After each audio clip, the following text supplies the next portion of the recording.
எப்பயுமே மசாலா சிக்கன் மசாலா அப்படிலாம் போட்டு கரம் மசாலா சிக்கன் மசாலா போட்டு ரொம்ப ஸ்பைசியா நீங்க சிக்கன் சாப்பிட்டு பழகிருக்கீங்களா? வித்தியாசமான சுவையில சாப்பிடணும்னு ஆசையா இருக்கா? வாங்க இந்த மாதிரி செஞ்சு பாருங்க. இந்த சிக்கன்ல எந்த ஒரு கலரோ எந்த ஒரு மசாலா ஐட்டம் எதுவுமே போடாம நம்ம வீட்டில் இருக்க சாதாரண சாம்பார் மசாலால சாம்பார் மிளகா பொடியில செஞ்ச சுவையான சிக்கன் வறுவல் வாங்க எப்படி செய்யலான்றதை வாங்க வீடியோக்குள்ள போய் பார்க்கலாம். வெல்கம் டு ஐச கிரியேஷன்ஸ். இன்னைக்கு என்னோட ஸ்டைல ரொம்ப ஒண்ணுமே மசாலாவே எதுவும் போடாம ரொம்ப சிம்பிளா ஆனா ரொம்ப சூப்பரான டேஸ்ட்ல ஒரு சிக்கன் சுக்கா வறுவல் மாதிரி செய்ய போறோம். அதுக்கு தேவையான பொருட்கள் இதுல 1/2 கிலோ சிக்கன் இருக்கு. இதுல ஒரு 3 இல்ல 4 பெரிய வெங்காயம் தான் இருக்கு. ஆனா சின்ன வெங்காயம் கிடைச்சா வாங்கிக்கோங்க. அது நீட்டா நம்ம சாம்பாருக்கு நறுக்கிற மாதிரி நறுக்குனீங்கன்னா அவ்வளவு நல்லா இருக்கும். வெங்காயம், பெரிய தக்காளினா 1/2 தக்காளி, சின்ன தக்காளினா ஒரு முழு தக்காளி போட்டுக்கோங்க. பூண்டு, இதுல பூண்டு மட்டும்தான் இருக்கு, இவ்வளவு வேணும்னு அவசியம் இல்லை. இன்னும் கொஞ்சம் கம்மியா அது இவ்வளவு கூட போட்டுக்கலாம், நம்ம இஷ்டம் தான். பூண்டு இதுக்கு தேவையான பொருள் இவ்வளவு மட்டும்தான். இதை வச்சுட்டு ரொம்ப சுவையான சிக்கன் சுக்கா வறுவல் எப்படி செய்யலான்றதை வாங்க வீடியோக்குள்ள போய் பார்க்கலாம். எண்ணெய் கொஞ்சோண்டு ஊத்திருக்கேன்.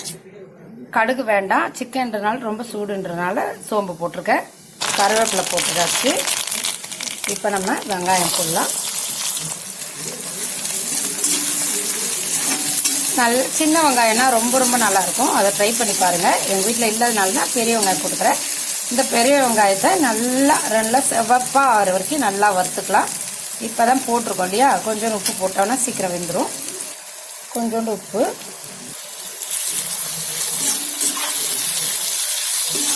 இதுக்காக நீங்க எதுவுமே வேணாம், புதினா கொத்தமல்லி அப்படிலாம் எதுவுமே நீங்க யோசிக்கவே தேவையில்ல.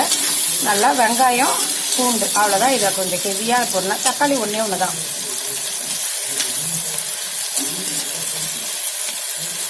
இது நல்லா வேகட்டும்.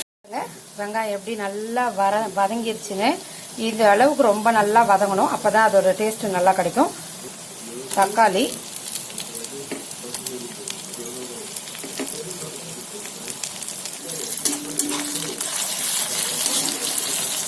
ரொம்ப தக்காளி போட்டுறாதீங்க, அது கிரேவி மாதிரி ஆயிடும். தக்காளி போடுறது அப்புறம் இஞ்சி பூண்டு பேஸ்ட் போடுறது இதெல்லாம் செய்யாதீங்க. இது தக்காளி கரையிறதுக்காக ஒரு 2 நிமிஷம் மூடி வச்சு வேக விடுறோம். தேவையான அளவு பூண்டு போட்டுக்கலாம், இன்னுமே கூட போடலாம், நல்லா இருக்கும். எனக்கு பிடிக்கும்ன்றதுனால நான் நிறைய போடுறேன். பூண்டை போட்டு ஒரு நல்லா வதக்குனீங்கன்னா அந்த பூண்டோட ஃப்ளேவர் வரும். போட்டவுடனே நல்லா பூண்டோட ஃப்ளேவர் வரும். அது வரைக்கும் ஒரு 2 நிமிஷம் வதக்கலாம். நல்லா சிக்கனை மஞ்சள் தூள் போட்டு நல்லா கழுவி இருக்கேன். இப்போ நல்லா தண்ணி இல்லாமல் இதை வடிகட்டி போடலாம். பாருங்க, எதுவுமே போடலை இன்ன வரைக்கும்.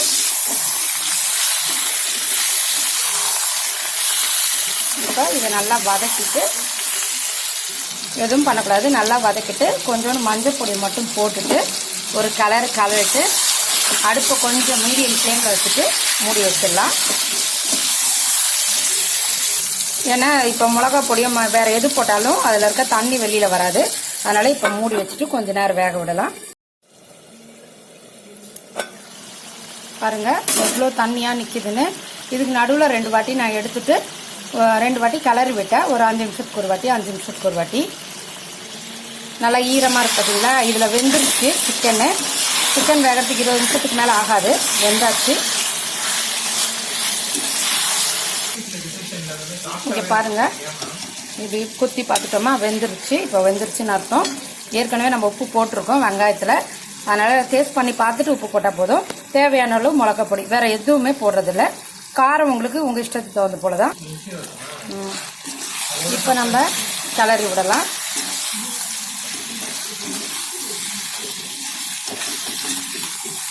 கொஞ்சோண்டு உப்பு கம்மியா இருந்தது, அதனால கொஞ்சோண்டு உப்பு போட்டுக்கிட்டேன். மத்தபடி வேற எதுவுமே நம்ம போட தேவையில்ல.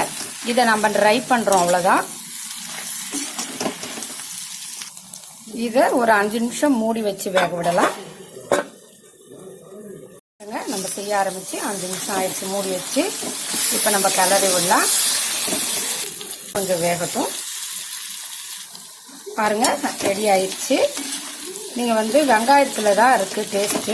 அதே சமயத்துல சின்ன வெங்காயம் போட்டீங்கன்னா நல்லா இருக்கும், பெரிய வெங்காயம் போட்டீங்கன்னா கொஞ்சம் இனிப்பா இருக்கிற மாதிரி இருக்கும். அதனால் அதை மட்டும் கொஞ்சம் கவனமாக பார்த்துக்கோங்க. ஒன்றுமே செலவே இல்லை. மசாலா எந்த மசாலுமே இதுக்கு போடவே தேவையில்லை.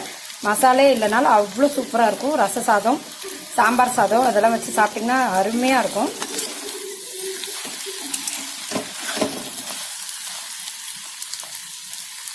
வாங்க பாருங்க, ரெடி ஆயிடுச்சு. சுவையான சிக்கன் சுக்கா வறுவல் ரொம்ப அருமையாக இருக்கும். எந்த ஃப்ளேவரும் இருக்காது. ரொம்ப சிக்கன்னா சிக்கனோட டேஸ்ட்டோட ரொம்ப நீட்டாக இருக்கும்.